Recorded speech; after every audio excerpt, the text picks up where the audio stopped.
The teenage rebellion is a very healthy thing. It's basically a teenager saying, I can fend for myself, or I think I can fend for myself. And I'm going to start taking responsibility for my own actions. I don't need you to be telling me what to do and what's right and what's wrong. Now, there's different forms of the teenage rebellion, and there's different stages too. So as you grow up, the teenage rebellion tends to start at the teens, funny enough, when you turn 13, maybe 14, 15.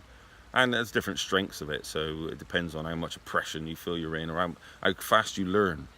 And the biggest thing to learn from all of this is that if you decide to go down the path, and it's a natural progression. So you start off by maybe answering back, or you walk out on, you're having an argument, you walk out, or you swear at your parents.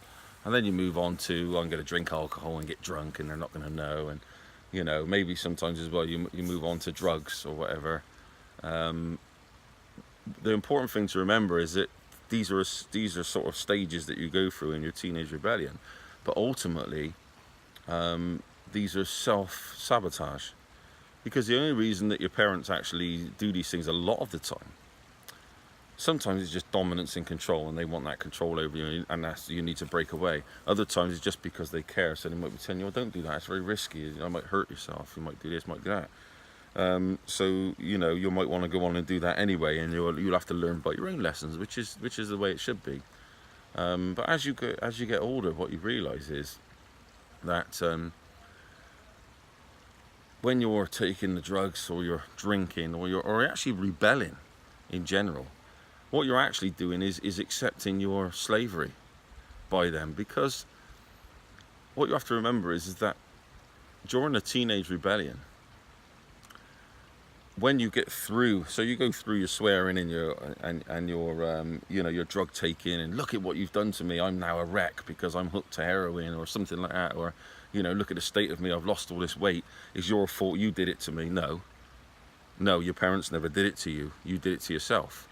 And that's the important thing to remember. You're poisoning yourself, you're doing bad things to yourself. I lost my very own brother to well, essentially what started out to be a heroin addiction, through the teenage rebellion. So I'm not talking from a naive place here.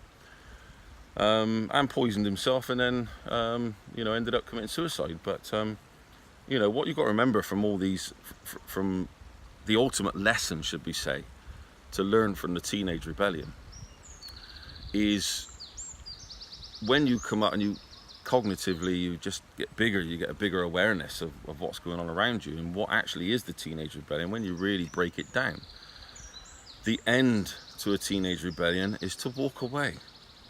It's to not accept in your mind that you have any masters over you. And if you want to do that, you need to get your own house in order, your own little worldview in order, and you need to become self-sufficient. Because whilst you're dependent on other people, you're not no rebel. You're not even self-sufficient. You're under the control of other people. And whilst you're taking drugs, those people still own you. Basically, their dictation over you has caused you to cause yourself self-harm, which you don't want to do.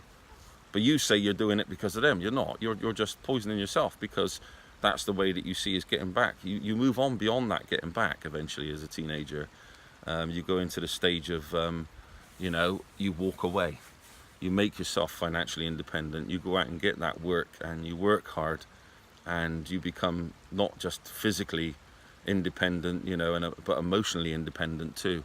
And your parents will love you for that when you come back, because you'll be stronger, and they'll be proud of you, and they'll see that you've managed to transmute this from poisoning yourself or possibly putting yourself in risky situations into perhaps even raising a lovely family or something like that. And remember that during this teenage rebellion, and for all you teenagers who listen to this out there, apply that to every stage of your life. So don't get to the end of your teenage rebellion and then you've learnt this valuable information.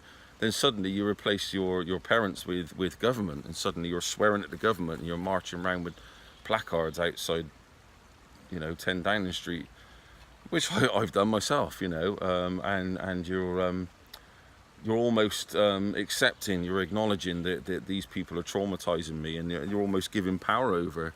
And ultimately, the only place that you move on to in your head is to get to a stage where you make yourself independent of that system. So it's the same patterns, the same archetype keeps playing out through your life.